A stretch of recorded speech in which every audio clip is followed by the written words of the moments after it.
We reached out to three trusted Black leaders in Genesee County to talk about the issues facing Black youth today and the positive actions being taken to mentor and encourage their success.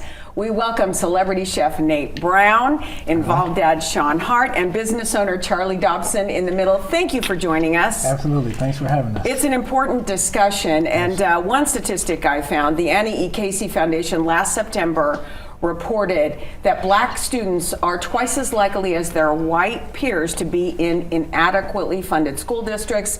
Then there's the issue of getting kids off the streets so they don't get involved in crime and gangs. But there's good news too, because leaders like you are stepping in to help guide Black youth and guarantee their success. So Chef Nate, I'll start with you. What do you see as a major challenge facing Black youth? With me being the chef, I'll obviously start with diet. We as a community as a whole just don't eat the right way. And there's an old saying, you are what you eat. Then another thing, just the exposure to something positive, exposure to positive careers, positive missions, positive purpose. We just don't get that like we should. Points well taken. Sean, in your work, what are you seeing? Because you're around a lot of dads and youth. Yeah, I would say that's the biggest thing, right? Is a lot of, unfortunately, the statistics in Genesee County is really high where there are single mom-led homes, and so the absence of a father, right? And a lot of times it's not because the dad doesn't want to be there. There's a lot of barriers that keep dad away. And so when a child does not have access to a father, it's damaging, right? The statistics talks about how obesity is connected to it, suicide, low self-esteem, high school dropout, pregnancy, all the things when a father is not involved for that guidance. And so that is what we do to try to dispel and to eradicate.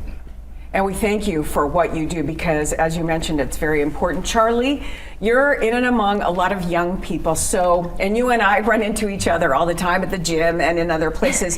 What do you find works best in getting kids to truly tell you what's going on in their lives? What works for me is normally creating a safe space for them, reassuring them that it's okay to make mistakes, that in spite of the mistakes that they make, that they're still loved. And also letting them know, like, even though I love you, the way I critique them and guide them, give them instruction, it matters to them too. And I think children respond to love more importantly, and letting that be the foundation of my instructions, the teaching, the mentorship that I provide for students. So. And we'll go back to you, and then we'll get to Sean, and we'll get to Nate. Through swimming. Swimming seems like a wonderful way to connect with youth. It is. How does it work for you? What do you find in that pool or through activity works? What tends to work is allow them to get to know me. Because swimming, I have to maneuver their body and be hands-on with them. It's allowing them to know that I'm a safe space for them, that as they're learning a new skill, that I can be there for them, I'm able to support them, that, at the same time, it reassures their parent as well that you have someone who has your child's best interest in mind. And a lot of my students and families, they consider me a part of their child's village, which is very meaningful because they know that their child, they depend on me in some way, shape, or form for their growth and development as well. So important to have that reassurance, to have that village. Chef Nate, you use the preparation of food to preserve the culture and heritage. Can you tell us a little bit about that? Absolutely. Whenever doing cooking classes, I always talk to kids about just finding healthier options to things that we already eat.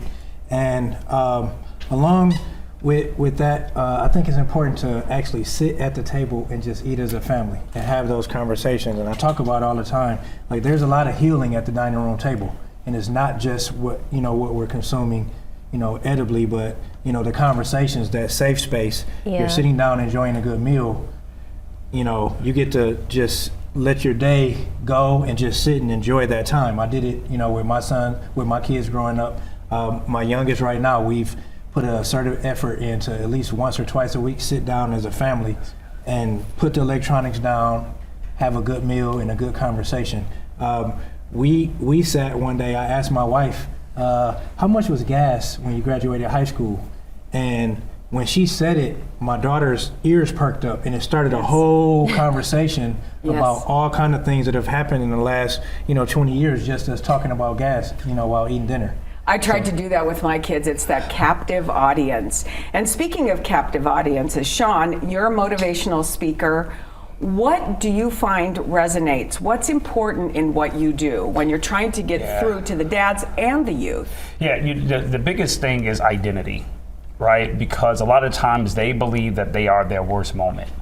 And so it's my role, it's my job to come in and to not only inspire, but to empower. It's one thing to be motivated for the moment, but it's like, how do I sustain that? And so my approach has always been about empowerment, has always been about identity. Why? Because I struggled with that. And that's where I fell into the trap of doing things that wasn't conducive or healthy. But it was the moment that I realized who I was and whose I was.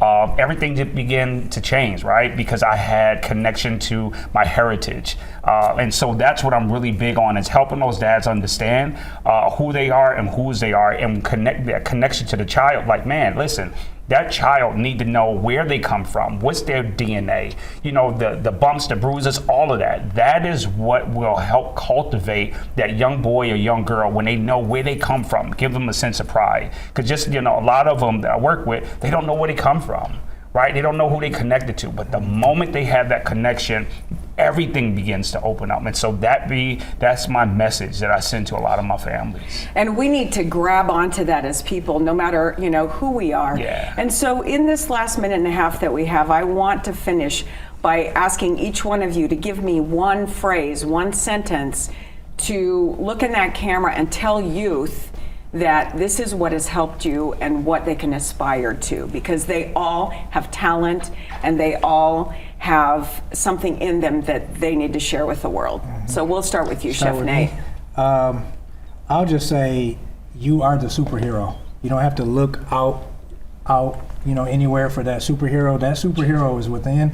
I grew up in Genesee County. I grew up in Flint. I used to work at a farm, and you fast forward in life, I've had a chance to cook for some of the most famous people in the world, and I'm from right here. And like he said, it's about recognizing that, everything you need is right inside of here. And no matter what anybody says, like, you're right special and you can do it. Charlie, sentence. I would say that there's no such thing as a giftless child of God. We all have gifts and talents that are needed, that the community needs. When I look at my own personal journey, I never saw myself coming back to Flint. Yes. And not only just coming back to Flint, but picking up gifts and talents and skills that I had put down when I left for college, and picking them right back up to give back to the community. Thank you. Thank you. Sean, we'll let you finish. Yeah, mine is simple. Don't chase the bag, chase the assignment. Wow. Right? Nice. That's it. Just chase your assignment. Whatever your assignment, don't chase the bag, because the bag will chase you. I am so thankful for all of you, and I know this entire community is. Chef Nate Brown, Charlie Dobson, Sean Hart, thank you from the bottom of my heart and many for what you do in our community. Thank you. Thank you. Thank you for coming appreciate together it. for this important discussion.